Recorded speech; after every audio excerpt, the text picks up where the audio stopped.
Bakersfield firefighters are some of the best firefighters in the world. We are very active, we are very well trained, we know how to do our job, and we are happy to do our job. That's our number one thing, protect life. Hello and welcome to the Something Better podcast. I'm your host, Joe Conroy. I'm the Public Information Officer for the City of Bakersfield.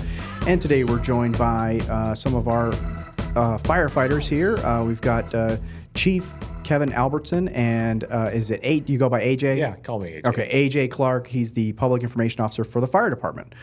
So a little contemporary here over there as well. Thank you guys for joining us. Thanks for having us. We got a few topics here we're going to chat about. Before we get too far, we do want to talk a little bit about kind of emergency preparedness for the holiday season. You got a lot of people coming over to your house, maybe you're going over to somebody else's house. Some things to think about and be prepared so you're not so you don't put yourself in danger or your family in danger. But before we get to that, want to learn a little bit about who you guys are. Chief, we'll start with you, and you're relatively new to the chief position, correct? I am, as a matter of fact. Yeah, I've been fire chief for about 6 months now. Been interim 6 months before that. Prior to that, been with the fire department for roughly 26 years. I'm very fortunate to be a Bakersfield firefighter. Wonderful place to be a firefighter at. I'm just fortunate. I love being a Bakersfield firefighter. Did you start with the Bakersfield Fire Department, or did you come from somewhere else? Are you from here? Great question. A lot of people want to be firefighters. They just want to be firefighters. So they test in a lot of different places. And actually, I went to school in Nebraska, and I was on a volunteer department for a small town back there in Seward, Nebraska, about a town of about 5,500, 6,000. Wow. Which was a great experience for me. And then I came back home to California and started testing. And I was fortunate enough to get hired here in Bakersfield. And it's just been an incredible career and trip from there. I mean, it's an amazing department, amazing city. I've got to do some incredible things throughout my career, and I just feel incredibly blessed. That's awesome. And Is this being chief? Is this kind of like a dream for you? Did you ever think I'll be a fire chief at some point? You know what? When I first got hired, no, I didn't. When I first got hired, I'm like, man, I really want to be a captain. And then as you kind of grow in the department, you see how you can make an impact in different ranks. And as I was growing in the department, I reached that captain rank, and I'm like, this is amazing. And I looked at that battalion chief level, and I'm like, I could do so much more at that rank. And then at the deputy chief level and the fire chief level. So no, when I first got hired, if you would ask me, do you want to be the fire chief? I would have said, no, I don't. But I feel blessed that I have this opportunity and being able to have the impact on the department and the city that I want. The other incredibly fortunate thing is all the team that I work with, right? I will tell you, Bakersfield firefighters are some of the best firefighters in the world. We are highly trained, highly motivated, and really care about our community and care about each other. And that shows in the job that we do every single day. So Bakersfield's blessed to have the Bakersfield Fire Department. We're blessed to be able to serve this community, and it's just been amazing. And tell us a little bit about what maybe some of the other things you've done in those other roles, what your responsibilities were coming up through those ranks. Yeah, so I've always been somebody who really wants to be involved and engaged in not only the department but the community. So I've been involved with our urban search and rescue team. I was actually one of the members that established the California State USAR Regional Task Force 11, which is a USAR task force that actually just responded down to the Palisades fire just recently. Oh, wow. We've also gone to Monterey and Montecito for mud and debris flow. I've also been part of a federal incident management team for about 16 years, and I've had opportunities to go out and fight these large campaign wildland fires all over the western United States. Obviously, I don't do that anymore in my current role, but it was a great learning experience. Also, hazmat technician, which Chief Clark next to me he's actually in charge of that program and runs our hazmat program. been part of the California Training Officers Association because I was in our training division as a captain, and then again as a battalion chief, and then a member of Cal Chiefs. And then the other thing that our Bakersfield firefighters really love is giving back to the community. Many of our firefighters do it in a bunch of different ways. I've been involved with our Bakersfield Firefighters Burn Foundation, and as most people know, burns and burn injuries are near and dear to firefighters' hearts. Sure. We see the frontline impact of those patients who have been affected by burns, and to have the opportunity to give back in that fashion, whether it's helping provide additional care through that insurance won't necessarily cover, or being involved in going to a burn survivors school when they get reintroduced back into school, that can be a hard thing. But when you have, a group of 6 or 7 firefighters that go with that kid, it's incredible. Yeah, it sounds like it. And to see what it does for that kid. And then, we get to go to burn camp. It's amazing. That's awesome. That sounds great. I mean, what a career too, to be able to have done all those things, and I'm sure that all helps prepare you for being the chief and being the top person, right? It does. Yeah. 100%. So AJ, are you paying attention here? I am. Yeah, okay. I'm trying to keep up with him, but it's tough. So tell us a little bit, AJ, a little bit about your career. How long have you been with the fire department? Are you from Bakersfield? Yeah. Did you go anywhere else? That sort of stuff. No, I grew up here in Bakersfield. Driller. Went to BHS. Then I went to Bakersfield College. I was majoring in math. Okay. And I had no goal of being a firefighter. But I was getting kind of bored doing math every day and trying to figure out what I wanted to do. And so I thought forestry would be a really cool job. Okay. So that class got canceled. And now I'm trying to scramble looking for something. And there was a captain that was a instructor, and he invited anyone in the fire technology program to come for a ride along. And I thought, you know what, that'd be kind of fun to check out for the day. And for the most part, it was one of the most boring days I think I'd had. And then a storm came through like it has in Bakersfield, and the roads get slick and power lines are down, and we ran call after call after call. And just being out in the community and helping people when they're having a bad day, seeing them at their worst, and then trying to leave them better than we found them. Yeah. So that was a big motivator for me. Yeah, it really touched something with you, huh? It gave me an opportunity to be out in the community every day, making change, doing what I can.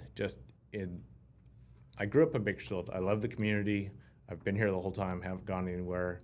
And just building a life here, and now I've got 3 boys, and seeing what they're doing with their lives now, and as they get older, they're looking for engagement in the community, and they see what I do, and they look up to that. And so it's a great feeling to be part of the community and actually making a difference every day. That's awesome. And so, again, let's just recap a little bit. So how long have you been with the fire department? Yeah, so I've been with the department 23 years. 23 years, Yeah, wow, okay. So just like chief, I started out as I was a reserve here for about a year, working for free, helping out, learning the trade, and then got hired and have just promoted through the ranks through the years, and took over our hazmat team a few years ago. Okay.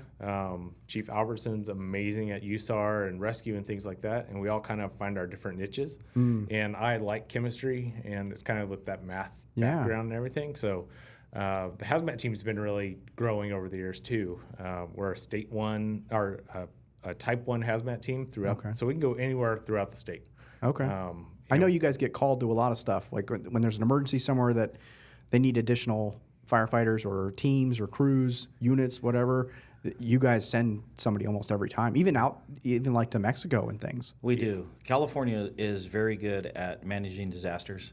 Yeah. Because we do it multiple We have a lot times of them. Yeah. They come in form of wildfires commonly, but they also come in form of mudslides and earthquakes and things like that. So there is a very robust system in California, and every fire department contributes to it for the most part. So, that's an opportunity for us to not only have an impact outside of our community, but also to learn and bring those skills back to Bakersfield if we ever need them. So it's a huge part of the fire service. It's a huge benefit to our personnel, and it's a huge benefit to the community too, because that experience is important. Well, and you guys are, well, you guys, we all are. Bakersfield is very centrally located in the state, so we end up going, everything's kind of close. And so, I don't want this to get lost, when people are listening, but when you guys go to these things, it's not like you go and you do it and then that's it and it's done. Like you said, you bring that back and you go, we've done that before and we've done this over here now before. And you bring those skills and experience back to Bakersfield, and that benefits our department and our community. We do, yeah. A lot of incidents in California, Washington, Idaho. Last year we sent some people to Alaska. Wow. It's not uncommon for us to be in Arizona too. So it's like I said, it's a very robust system, and California is the best in the world at using it. That's awesome. So let's transition a little bit. We'll talk a little bit about the holidays. We've got those coming up. Everybody should know, what they need to have prepared. Everybody gets ready for family coming in, or maybe they're cooking, or they have their presents, or they get their decorations up, whatever it is they may be doing or celebrating. What are some things folks need to keep in mind when they're doing that? It's not always the top of mind when they're getting ready for the fun stuff. One of the things we always talk about is kids. Mm-hmm. And Chief Albertson was talking about the Burn Foundation and what the work they do. And the holidays are the time that we are all getting together as family, and it's a great time. But we always remind everyone, when those little kids are around, especially when you're around people that are not used to them, especially grandparents, like if you have a hot cup of coffee or hot chocolate or something, just make sure that it's out of the reach of them. Yeah. Or when you're cooking, you've got multiple pots and pans, just try to keep the kids out of the kitchen. Yeah. Watch out for them, and then have a plan. Like if someone does get burned, just make sure that you have a fire extinguisher nearby. If you have a grease fire in the kitchen, don't put water on it. Right. Put a towel over it, smother it, or put the lid back on the pan. Do you use the fire extinguisher for that as well, or no? You know what? If it's starting to, start easy, put the top back on. If it's not working, that's what they're there for. Okay. And we have a lot of fires during the holidays because of grease fires or turkey fires. And each year we do a demonstration about what can go wrong with the turkey fire. And just reminding everyone, thaw that turkey out a few days ahead of time. Make sure it's completely dry before you put it in, and then lower it in slowly. And keep an eye on it too. Yeah. And don't have the kids around either. That's, like you were saying before. It's a big event. They want to see it too. Right. It's exciting. And just like adults, we want to see how the turkey's going to turn out. Sure. But just make sure you keep them back, so if something does go wrong, if it tips over, or if it does flash, just have a garden hose or fire extinguisher nearby to put that fire out quickly, and just keep them back so they don't get Hopefully involved. You don't need it, but you'd rather have it and not need it than the other way around. Yeah, it is a great time of the season. I love holiday season. Families getting together. Everybody's just happy during Christmas and Thanksgiving. But like AJ said, especially with those turkey fryers, we have to realize that is a big pot of boiling oil. And if it comes out of there uncontrolled, it can do a lot of damage in all kinds of ways. So when we talk about kids and being prepared and planning your holidays and your holiday celebrations, that's enormous. Like AJ talked about, when you're cooking, try to use the back burners. Make sure we keep those pots and pans away from the reach of children. Don't leave hot food unattended where kids could reach up and potentially grab it and pull it down. Yeah. I know I have pretty much a 2-year-old and a 4-year-old, and they're always trying to grab stuff off the counter. So just because they don't know any better. Yeah. And for us as adults, that's our responsibility to make sure that we protect them from that. Same thing with pets. We don't want a lot of pets running through the kitchen and possibly causing some issues with that.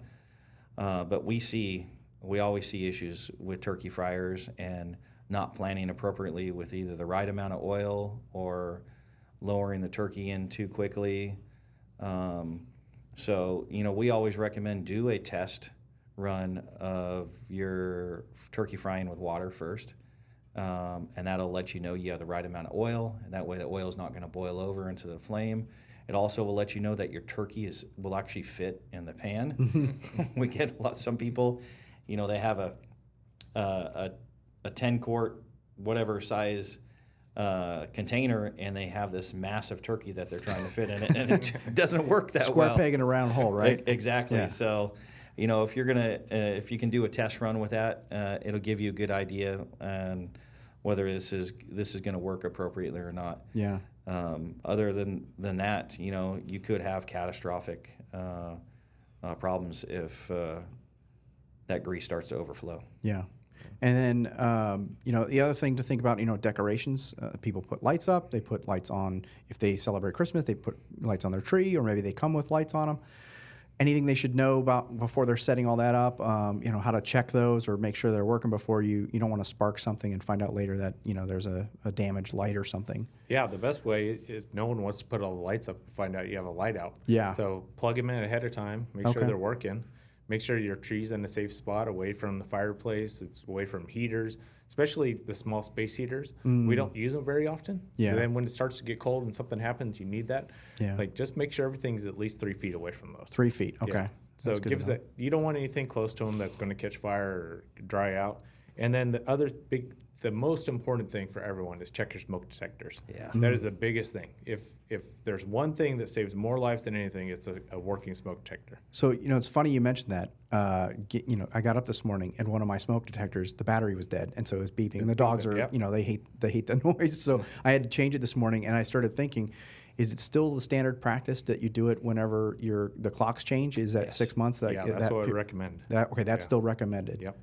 If your smoke detector has a battery, there are some new smoke detectors. They come with what they call a 10-year battery. So you literally can't change the battery in some of them. Okay. But a lot of the people out there have smoke detectors where you can change your battery in them. Yeah, and every time the clock changes, just get up there and change it. You'll never have an issue. Perfect. But AJ's 100% right. Smoke detectors save a lot of lives. Yeah. So the other thing is make sure your smoke detectors are in appropriate places, in your hallways, in your living spaces, and then if you can have them in your bedroom, commonly they're linked. So if one goes off, they all go off, and they'll notify family members. And then when they go off, you need to have a plan. Yeah. And that's something that a family really needs to talk about. That if a smoke detector goes off and you have a potential fire, what is the plan? You need to have a common meeting place. That way, when you guys get out of the house, we can have accountability for who was supposed to be in the house. Right. Because sometimes escape routes may be cut off. So Yeah. you need to have an idea of an alternative escape route out of your house, whether that be a window or an alternative door or whatever it might be. And then, of course, you call 911 once you get out of the house. We've seen people like, hey, I'm calling 911, I'm still in the house. Yeah, get out of the house, call us after that, get us there. If there is somebody still trapped in the house, don't go back in after them. Yeah. That's our job. We have special protective equipment that allows us to go further into those structures that have that hazardous atmosphere, and it'll allow us to go in and make that rescue. So it's like on the plane. Don't put the mask on the kid before you secure your own mask, right? It's like, you got to take care of yourself before you take care of your loved ones. And of course, everybody loves their family members and their friends that may be over. But know that if you do that, you may be putting yourself then in danger as well, and then you get trapped in the house. Well, that's exactly it. You have the potential of just adding one more victim to that incident, and maybe that person doesn't get rescued because the firefighters are busy rescuing you. Right. So what we recommend is have some good intel for firefighters when they get there. As soon as they pull up, tell them where you think they are. How long they've been in there, how long the fire's been going. If firefighters, like I said, Bakersfield firefighters are some of the best firefighters in the world. We are very active, we are very well trained, we know how to do our job, and we are happy to do our job. So if that is the case, our firefighters will go in and try to make a rescue. Yeah. That's our number one thing. And protect life. You mentioned having a plan and knowing where to meet and all those sorts of things. And you recommend setting that up beforehand, having a meeting with your family and saying, this is what our plan is, and maybe even do a walkthrough or practice run. For sure. Yeah. Because you don't want to be figuring it out as the house is on fire. Right. Right. Any other tips or anything that people should keep in mind for the holidays as they come up? You know what? We see a rise in medical aid calls around the holidays. Really? And I think part of it is that we don't see grandma or grandpa very often, and now we go see them. So reach out to them early. Say hi, see how they're doing, check on them, see what they want for Christmas and Thanksgiving too. Yeah. So. Yeah, exactly. Bakersfield, one of the things I love about Bakersfield, it's not just a city, it's a community. Yeah. And we're great with, our neighbors and our family and stuff like that. And this is the season to do it. Reach out to those people, show them that you love them, and, involve them in what you can, and just spread that love out there. Yeah. Well, thank you guys. I appreciate you guys coming in and chatting with us about all of this, both your careers and then also the holiday, safety tips. So again, thank you guys for coming in. We really appreciate you coming over and everything you guys do every day anyway. So thanks for having us. Sure. Thank you again. Thank you all for listening as well. This is the Something Better podcast. I'm Joe Conroy. Please like and subscribe if you haven't already so that you don't miss an episode. And we hope that you'll listen to us again in the future. So with that, I'm Joe, and thank you for listening.